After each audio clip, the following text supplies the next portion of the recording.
नमस्कार दोस्तों। हमने आज एक पोस्ट डाला था जीएसटी 9 और 9C के लिए कि क्या की पॉइंट्स हैं। तो उसमें बड़े हमें अच्छा रिस्पांस मिला, बहुत सारे कमेंट्स आए। तो कमेंट्स में हमने देखा कि लोगों ने कहा कि sir why don't you make a video on this.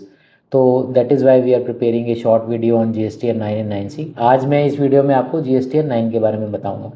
तो जीएसटी 9 बनाने से पहले हमारे पास क्या क्या प्री रिक्विजिट हैं जो हमारे काम को आसान बनाएंगी। इसमें 5-6 पॉइंट्स हैं जो मैं बड़ी ब्रीफली आपसे डिस्कस करूंगा।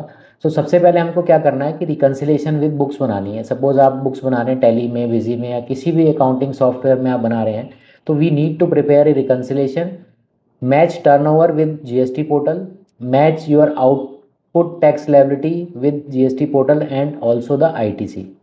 उसके बाद टेबल 4 में हम आते हैं तो हमको अपनी सप्लाईज को रिपोर्ट करना होता है।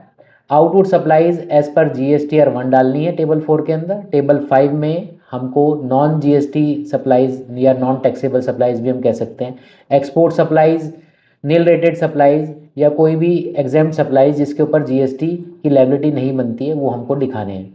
उसके बाद कोई भी अमेंडमेंट्स या एडजस्टमेंट्स अगर हमने की हैं ड्यू डेट तक, यानी कि 30 सितंबर 2025 तक हमने कोई भी अमेंडमेंट्स या एडजस्टमेंट्स की हैं रिलेटिंग टू फाइनेंशियल ईयर 24-25, वो हमको दिखानी है।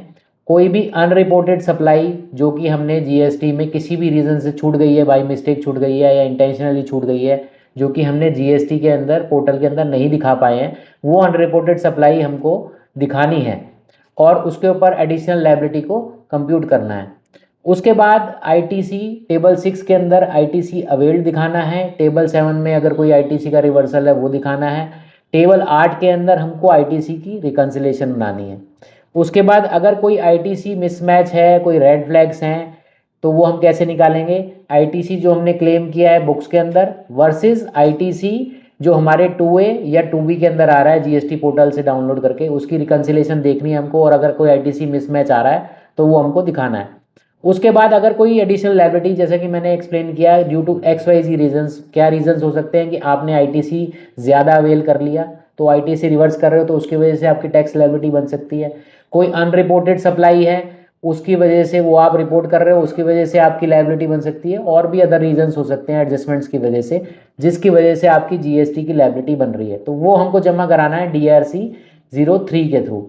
उसके बाद टेबल 17 और 18 के अंदर हमको HSNY समरी दिखानी है। बट हमको ये याद रखना है HSNY समरी की रिक्वायरमेंट तभी है जब हमारी टर्नओवर 5 CR को क्रॉस करती है। अगर उससे कम है हमारी तो हमें HSNY समरी डालने की ज़रूरत नहीं है। अब दोस्तों ये हो गया कंक्लूड। अब हमें जैसा कि पता है कि 31 दिसंबर लास्ट डेट होती है GST 9 फाइल करने की। तो for financial year 24-25 31 December 2025 is the last date to file the GST 9 and 9C। But क्या हम 31 दिसंबर के बाद भी फाइल कर सकते हैं अगर हमारी रिटर्न किसी रीज़न से रह गई? तो answer is yes, we can still file the return, but उसमें लेट फीस एप्लीकेबल होगी। तो आप ऐसा ना सोचें कि अगर किसी रीज़न से रह गई तो आप फाइल नहीं कर सकते।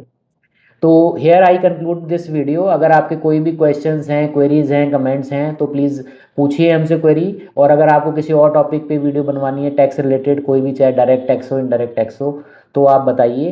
Please do like our channel this video so that you can get more video of this kind. Thank you so much.